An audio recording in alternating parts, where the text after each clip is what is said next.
என்னடா இது பார்க்க பொம்மை மாதிரி இருக்கு, அதுவும் வயித்துல செஸ் போர்டு மாதிரி கலர் வேற, அது என்ன பாம்புன்னு சொல்லிடலாம். அதுக்கு முன்னாடி அப்படியே லைட்டா ஃபாலோவும் சப்ஸ்கிரைபும் பண்ணிருங்க. Corn snake, scientific name pantherophis guttatus. அழகா இருக்கிறதெல்லாம் ஆபத்தானது அப்படின்னு சொல்லுவாங்கல்ல, அதே மாதிரி இவனுங்களும் ஆபத்தானவனுங்க அப்படின்லாம் சொல்ல மாட்டேன். இவனுங்க நான் வெனமஸ், அதாவது விஷம் இல்லாதவனுங்க. இவனுங்க இந்த எலி, அப்புறம் ஓனா, அப்புறம் இந்த சின்ன சின்ன பறவைகள், அந்த மாதிரி விலங்குகள் எல்லாம் சாப்பிடுவானுங்க. எப்படி வேட்டையாடி சாப்பிடுவானுங்கன்னா, இறைய புடிச்சு சுத்தி வெயிட்டா டைட் ஏத்தி உயிரை வெளியேத்தி அப்படியே சாப்பிட்டுருவானுங்க. இவனுங்களோட சொந்த ஊரு சவுத் ஈஸ்டர்ன் அமெரிக்கா. அப்புறம் ஆவரேஜா 10 to 20 வருஷம் வாழ்வானுங்க. 2 to 6 அடி நீளமும் 300 to 900 கிராம் வெயிட் வரைக்கும் வளருவானுங்க. இவனுங்களை பெட்டா வளர்க்க ஹை டிமாண்ட். வயித்துல வேற செஸ் போர்டு, அதை பார்த்தாலே அந்த ஞாபகம் தான் வருது.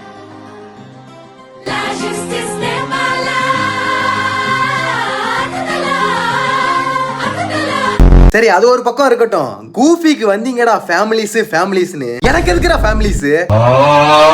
அனீசு, தாத்தா, பாட்டி, அண்ணன், டாக், மீன், எத்தனைடா?